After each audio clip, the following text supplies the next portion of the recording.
Bonjour à tous, je suis Laetitia Huré. Bonjour à tous, je suis Sylvain Clément et bienvenue sur le Cyber JT de novembre de Formind. Commençons par notre revue de presse. Alors Laetitia, de quoi parlons-nous aujourd'hui ? Eh bien dans un premier temps, nous aborderons l'arrêt des activités du groupe Black Matter, puis du passage en première instance de la directive Nice. Et enfin, nous parlerons de la potentielle fuite des clés de vérification des passes sanitaires européens.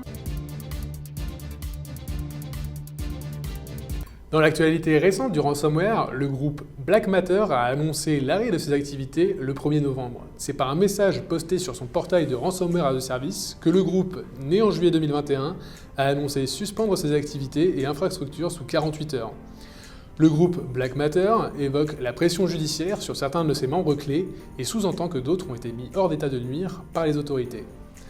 En 4 mois d'existence, le groupe aura fait parler de lui une quarantaine de fois, notamment en recevant des entreprises américaines et japonaises comme Olympus pour des rançons allant de 80 000 à 15 millions d'euros. Prudence néanmoins, il n'est pas rare que ce genre d'annonce d'arrêt d'activité cache un changement de nom du groupe d'attaquants. Il est donc probable que Black Matter donne naissance à un nouvel acteur malveillant. Si vous veniez à en être victime, n'hésitez pas à contacter notre force d'intervention rapide au 01 81 89 30 02 ou via notre adresse fir@formind.fr pour retrouver le contrôle sur votre système d'information. Autre sujet, début 2021, Élise Brion, directeur chez Formind, publiait un article sur la mise à jour de la directive Nice et des ambitions de l'ANSSI sur ce sujet. La nouvelle version de cette loi a été approuvée le 28 octobre par la commission liée à l'industrie du Parlement européen. Il y aurait cependant encore plusieurs étapes de parcours législatif européen, puis à être déclinées dans le droit français avant d'être applicables. Nous ne manquerons pas de vous informer de ces étapes à venir. La dernière actu de ce mois, c'est la potentielle fuite des clés de vérification des passes sanitaires européens. En effet, ces dernières semaines, plusieurs faux passes avec des noms fantaisistes mais néanmoins valables ont fait leur apparition sur Internet, accompagnés de services payants proposant d'en générer. Pour parvenir à générer un pass sanitaire européen valide, il est nécessaire de signer celui-ci grâce à l'une des clés privées détenues par l'un des établissements autorisés. La liste de la fuite est cependant à prendre avec des pincettes car une première enquête a permis de déterminer qu'une partie de ces passes avait été générée grâce à un accès non autorisé sur le site du ministère de la Santé de la Macédoine du Nord, permettant aux attaquants de générer des passes sans pour autant en posséder la clé. Ce site a depuis été fermé.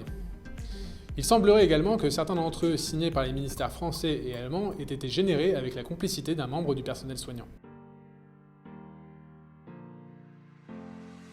On vous donne rendez-vous pour notre prochain webinaire « Mettre en place un EDR pour lutter contre les ransomware », animé par Laurent Abric et Geoffrey Montel aux côtés de Nucléon, le 25 novembre. L'autre actu brûlante de ce mois-ci est l'ouverture de notre antenne canadienne, dans le cadre de notre ambition de devenir un acteur majeur nord-américain de la cybersécurité et fort de nos succès dans différentes villes françaises et à l'international, Formind a choisi de poser ses valises à Montréal. Le Canada représente un lieu stratégique et majeur dans le monde de la cybersécurité et dispose d'atouts indéniables à différents niveaux. L'année 2021 n'est pas terminée, restez connectés car plein de nouvelles choses arrivent. Merci à tous d'avoir suivi notre JT, nous revenons très rapidement sur vos écrans avec plein de nouvelles actus.